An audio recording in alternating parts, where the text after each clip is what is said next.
जानक के बोली हक यार।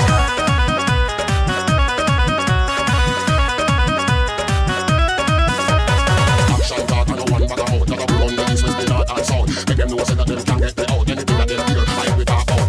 चला सयरवा नया साल मनाबे जानक के बोली हक यार। चला सयरवा नया साल मनाबे जानक के बोली हक यार। हरियर रही मन भर रही, हरियर रही मन भर रही। चल के मिलल जाई ओकरा घरे। चला सयरवा नया साल मनाबे जानक के बोली हक यार। चला सयरवा नया साल मनाबे जानक के बोली हक यार। Action talk and no one bag out. Run the east, west, the north and south.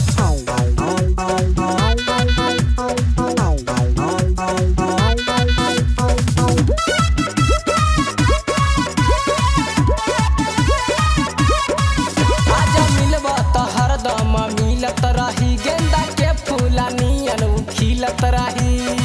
जानक के बोली हक आज मिलबा त हरदम मिलत रही, गेंदा के फूला जैसन खिलत रही। गिफ्ट दिहल जाई ओकरा पियारे। चला सयरवा नया साल मनाबे जानक के बोली हक यार। चला सयरवा नया साल मनाबे जानक के बोली हक यार।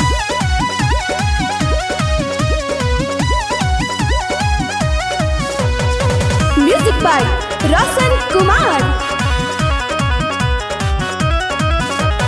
Action talk and no one bag out. Gotta run the east, west, the north and south. Make them know say that them can't get me out. Anything that them hear, I will talk out. खूबे करी प्यार नहीं होई इंतजार, तोहरा दिलबा के बात हम कहिले यार।